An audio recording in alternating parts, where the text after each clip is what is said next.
Hey, I know it has been a minute since I have came on here. But hopefully y'all been tuning in to my vlogs. I have a vlog that I'm editing right now that I'm gonna upload. It's more so of a lifestyle vlog, but I realized the other day that I never did an official 2-year update with Heniff. Nor did I do an official year update as a owner operator. So this is going to kind of be combined into one. Y'all know how I do this. I just go straight off top. I don't got no notes or nothing like that. But it's actually been about 2.5 years since I started with Heniff, and it's been a year and 4 months since I switched over as an owner operator. So we just gonna get into it. Stay tuned.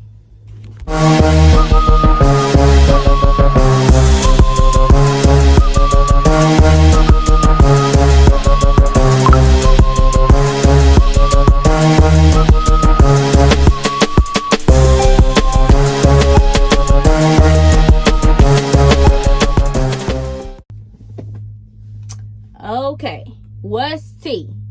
I don't know why I keep getting all of these messages asking me, am I still at Heniff? I'm still at Heniff. Clearly, I'm still at Heniff. I think I'm going to speak on my Heniff review from a 2.5 year standpoint. How I feel about the company versus how I felt about the company from my last update, which I think my last update was from like a year in or something, but I was a company driver at that point. But let's just jump straight into it. The first thing I'm going to talk about is how slow we are. We are slow. And I just want to put a disclaimer up in here. When I'm speaking on Heniff or anything that I'm speaking on me, my situation, my terminal, what's going on with me. Now, if you know somebody that's running out of Oak Brook, you know somebody running out of wherever, and they said that they get into it, that's their experience. That's their whatever. I'm just speaking off of what's going on with me. So as far as my terminal, we are extremely slow. And what do I mean by slow? I just pulled my first load. I just got back off of a load from Monday. I left out Monday. Today is Wednesday, and I just got back. But I didn't pull a load in 2 weeks. Another disclaimer, I will say this, y'all who have been watching me, y'all know that my situation is kind of particular. I am a full-time mom, so I'm not going to say that I wasn't offered any loads. I was offered 2 loads, I think, in that 2-week period of time, but it was loads that I could not take because of my kids' schedule. Y'all know I work around my kids' schedules. So I would want to be very transparent that yes, it's extremely slow. There are times where I'm offered loads that I cannot take because of my kids' schedule. However, there are times like this load where I'm basically forced to take the load. I really didn't want to take this load. Like, I did not. It's not something that I would typically do, but at that point, I didn't really have another option. I had to get something on the books, so I took the load. And yeah, and what sucks about it is that this is not just the case for me at my terminal. This is the case for my terminal and the drivers at my terminal. We had 37 or 38 drivers or somewhere in that mix, and I think we've lost close to 10 to 12 drivers. And it's like, I just want to give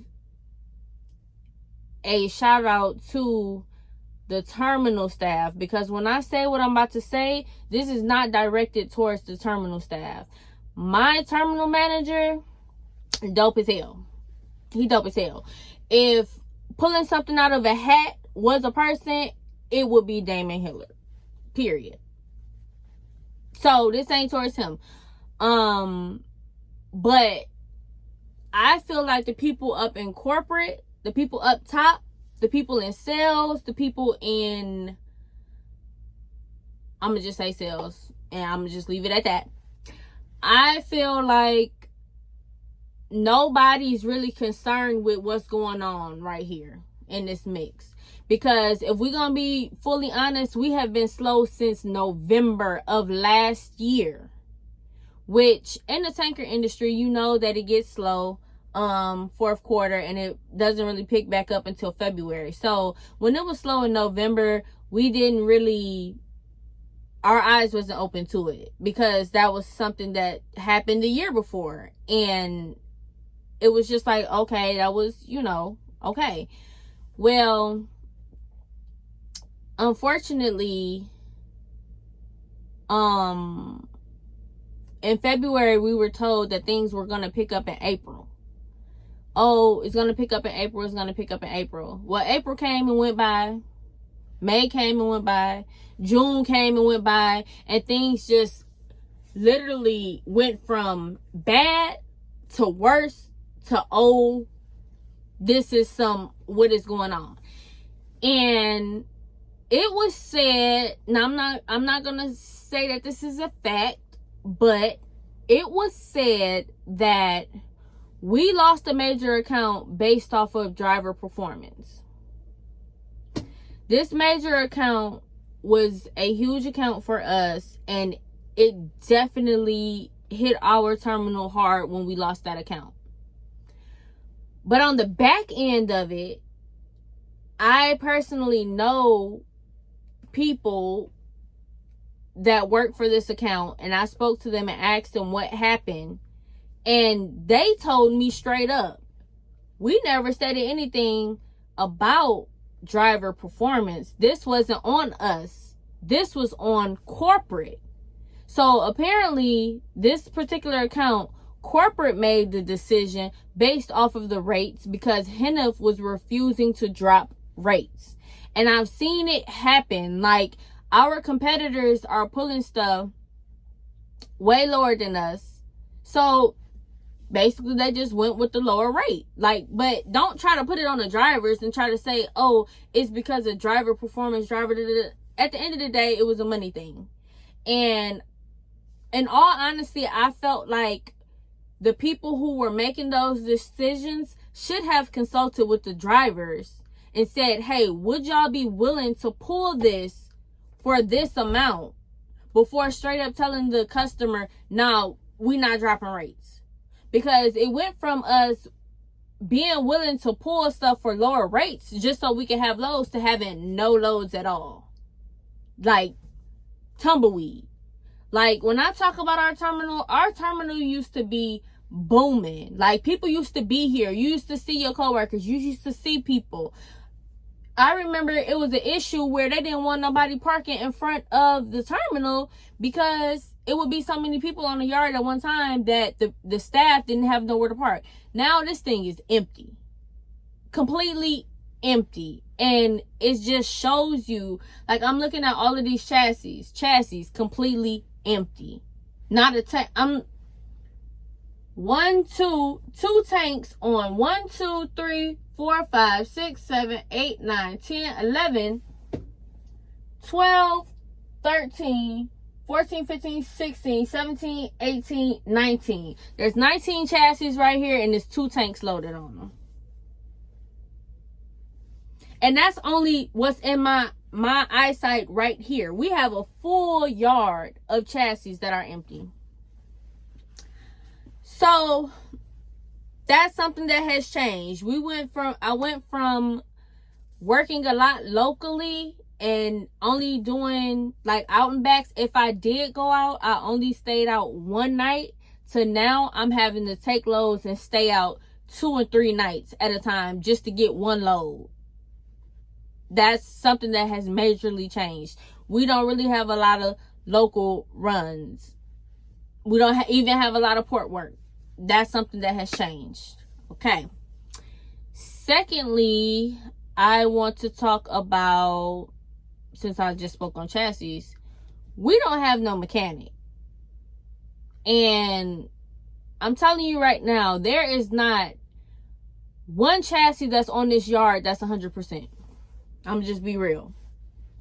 You do your pre-trip, you're going to find something wrong with the chassis. Now, it might not be something that would necessarily put the chassis out of service, and it might be something that's a quick fix. But even if it's a quick fix, we don't have a mechanic to even do the quick fix. Everything has to go through Geismar, which is like an hour away. So in return, you have drivers who we have to take it upon ourselves to fix what we can. Which, prime example, not this load, the load before this, got the chassis, did my pre-trip. The chassis was actually physically missing lights. Like the bulbs were completely gone. It was just an empty circle. So I had to do whatever it was I needed to do to replace the lights so that I can keep trucking. Simple. So the maintenance issue is still an issue at this terminal. I think I spoke on that on my last update, and it's still a issue.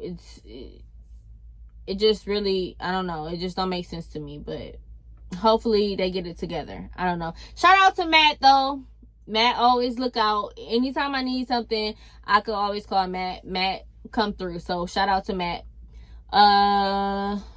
What's next? Fuel. Oh my gosh. Fuel.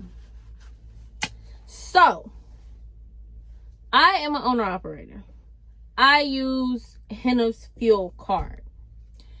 Heniff dictates where we can use this card at. Now, I am in New Orleans. The only approved fuel stops in this area within literally a 60-mile range all around were 2 pilots. There were 2 pilots that were approved. One of the pilots, I would say it was about 15 miles away, and the other pilot, I would say about 25 miles away. However, both of those pilots shut down, completely shut down. So where are we supposed to fuel at? Well, they want you to either fuel your truck in before you come back into the city, or you have to drive 60 miles to Geismar and fuel up on Geismar's yard. And it's complete BS. It's BS.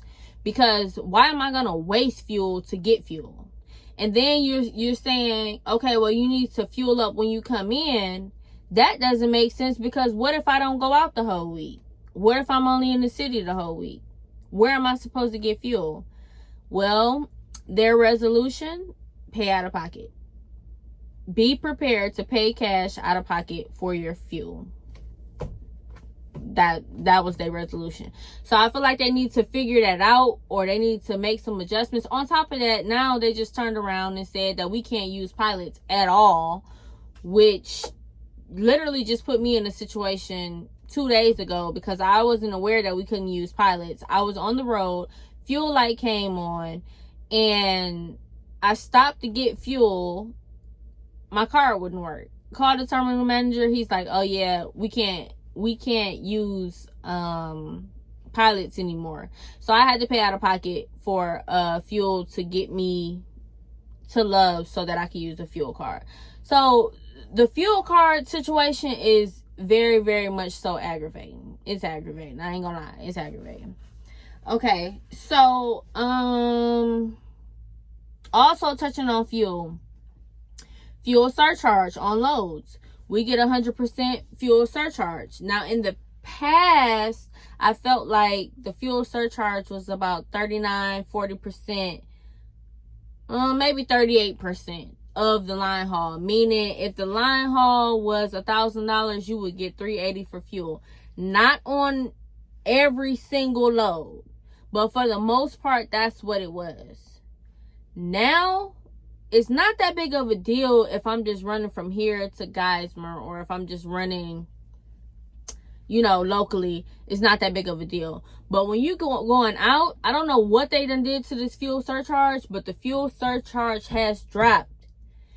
The last load, this load that I just came back off of, that load paid $600 for a fuel surcharge. And I kid you not, I put $750 in my truck to run that load. So that means that other $150 has to come up out that line haul, which the line haul, in my opinion, wasn't even that high for the run. So that's a whole nother thing. So the fuel card and the fuel surcharge is very aggravating. I'm about to actually get my own fuel card, because I'm not about to keep dealing with them in the fuel card situation. I can't do it.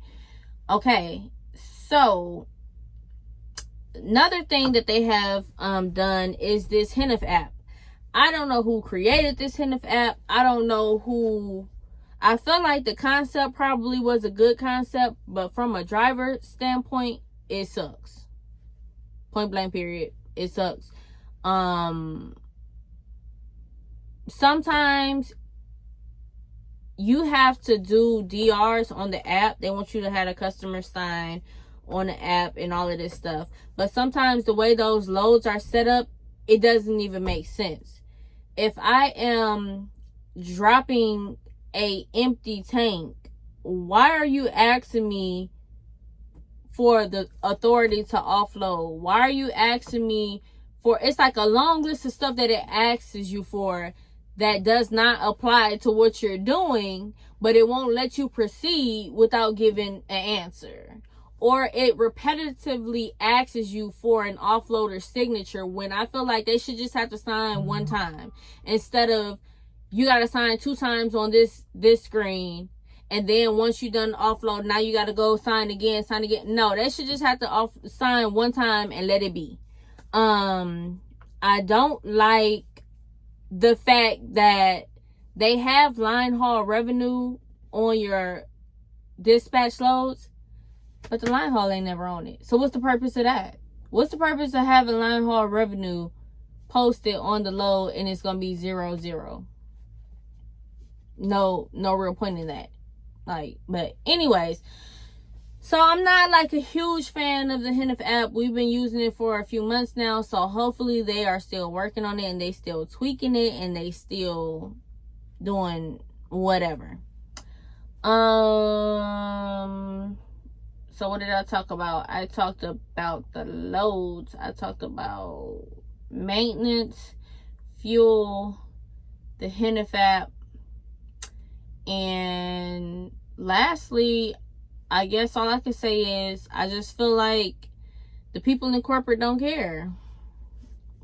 Somebody gonna get mad at me for saying that. I love y'all, kind of, sort of, but I'm just being real. Like, I really feel like the people in corporate don't care, because how has this terminal been operating the way that it's operating and nobody has came in with the cape yet? The drivers ain't making money, so the terminal not making money. So y'all don't see that the terminal's not making money? Like, or y'all just don't care? Like, that's what makes me feel like they don't care. On top of the fact that you still want to bring in new drivers when you have drivers sitting at home for 2 and 3 weeks at a time. Why are you bringing in more drivers? Why is the terminal required to have a certain amount of drivers when it's not producing revenue? Somebody please answer that for me. When y'all find an answer to that, y'all please leave it in the comments, because that just baffles me. Another thing that I don't like, we have to take these safety training videos, and they're due every month by the 15th. And I ain't gonna lie, if I don't be at work, if that stuff don't be on my mind like that, it's highly possible that I will forget to do the safety training videos. I don't like the fact that they will lock you out of the system if you don't do these videos. And for me, I feel like they be more concerned about the little stuff like that when you locking me out the system and I ain't even work anyway. So why do it matter? Why does it matter if I'm locked out the system? I kid you not. My truck be sitting for so long that I can tell that it takes effect. Like the heat and just it sitting, stuff happens to my truck. Like my light in the back cracked.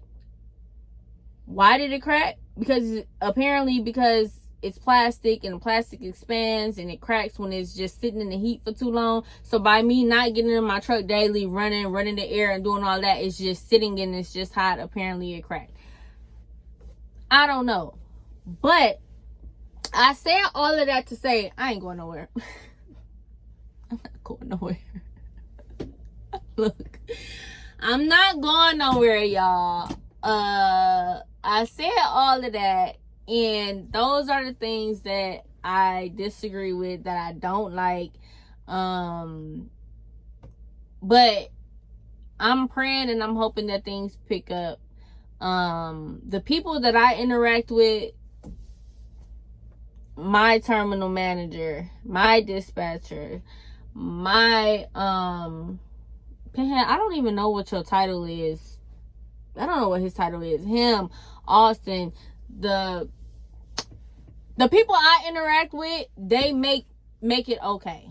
You get what I'm saying? They make me want to say, okay, I'm still here. I'm not giving up. I'm not throwing in the towel. But hopefully somebody from corporate actually sees this and they can actually think a little bit and say, hey, these drivers, they feeling it down there. Because maybe y'all not getting the picture. Maybe y'all not getting the memo that we struggling. We're very much so struggling down here. And the only kind of like silver lining in this situation is that we aren't the only company in this region, in this area, that is struggling. I can't honestly say that, because I know drivers at other companies and they're struggling as well. In this area, I'm not talking about in Chicago. I'm not talking about in Kentucky. I'm talking about in this Gulf Coast area. And I don't understand why all of a sudden all these people trying to hop in tanker lanes. Stay where you at. Why are you coming to tanker? Why are you trying to be a tanker?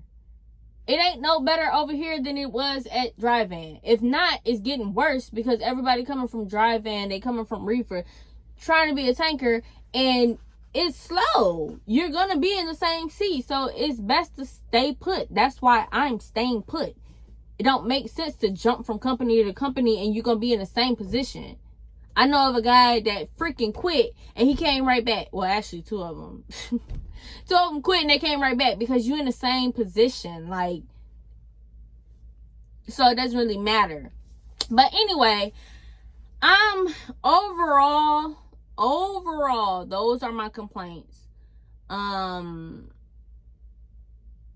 still okay. You get what I'm saying? Like, I'm still okay with being here. I'm not about to leave. I have faith in that. I might be using the wrong word, but I do have a little faith that things are gonna turn around. And so I'm sticking it out. And it's not just me, y'all. We lost some good drivers. Some of the drivers we lost should have never been hired. We're not talking about them. We're talking about the good drivers. We lost some good drivers. I'm talking about, my feelings was really hurt. Like, damn, dog. But I understand you can't make it. Like, you can't make it off of what's been going on over here. And I just really hope somebody fly in with a cape. Please fly in with a cape, because we need some help drastically. But that's what's been going on at my 2.5 year mark. That's where I'm at with it. So that's where we at with it. Now, what is my review as an owner op versus a company driver? I'm still okay with being an owner op. I had my first big expense. I had to pay $4,700 for an ECM to get repaired because apparently it was 15 days out of warranty. So that kind of sucked. It sucked really bad. And then my truck was down for 2 weeks, 2 or 3 weeks. So on top of having to pay $4,700, I couldn't work for 2 or 3 weeks. So that put me in a hole. So I've been, had to fight to come up out the hole. Because at the end of the day, regardless of if I work or not, my expenses are still due. Truck note, it's still due. Insurance, if the recorder, or it don't matter what it is, it's still due. So it's not very hard to fall in the hole. But anyway, I don't want this video to be too long. If y'all have any questions, y'all know where to find me. Instagram, beauty pushing a beast. I'm not gonna say my Facebook because I actually stopped accepting messages on my Facebook because it just got too overwhelming. But I think the best place to find me is on Instagram, or you can hit me up on Twitter. I be on Twitter like a lot. Cute guy hella cash with a K. But all of that good information will be in the description box. So I appreciate y'all for tuning in. If leave a comment, share, like, subscribe, all that good stuff. Thank you, and I am out.